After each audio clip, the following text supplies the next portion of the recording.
جابر رضی اللہ عنہ نے بیان کیا کہ جب عبداللہ بن عمرو بن حزام رضی اللہ عنہ میرے باپ شہید ہو گئے تو ان کے ذمے لوگوں کا کچھ قرض باقی تھا، اس لیے میں نے نبی کریم صلی اللہ علیہ وآلہ وسلم کے ذریعے کوشش کی کہ قرض خواہ کچھ اپنے قرضوں میں معافی کر دیں۔ نبی کریم صلی اللہ علیہ وآلہ وسلم نے یہی چاہا لیکن وہ نہیں مانے۔ آپ صلی اللہ علیہ وآلہ وسلم نے مجھ سے فرمایا کہ جاؤ اپنی تمام کھجور کی قسموں کو الگ الگ کر لو، عجوہ ایک خاص قسم کی کھجور کو الگ رکھ اور عزق زیت کھجور کی ایک قسم کو الگ کر، پھر مجھ کو بلا بھیج۔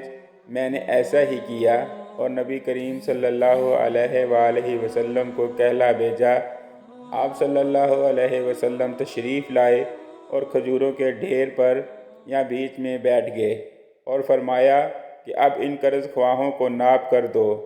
میں نے ناپنا شروع کیا، جتنا قرض لوگوں کا تھا میں نے سب ادا کر دیا، پھر بھی تمام کھجور جوں کی توں تھی، اس میں سے ایک دانہ برابر کی بھی کمی نہیں ہوئی تھی۔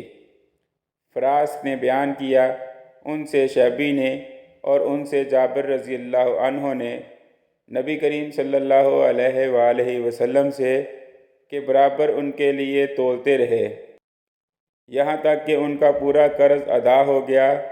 اور حشام نے کہا، ان سے وہب نے اور ان سے جابر رضی اللہ عنہ نے کہ نبی کریم صلی اللہ علیہ وآلہ وسلم نے فرمایا، کھجور توڑ اور اپنا قرض پورا ادا کر دے۔ صحیح بخاری، حدیث نمبر 2127۔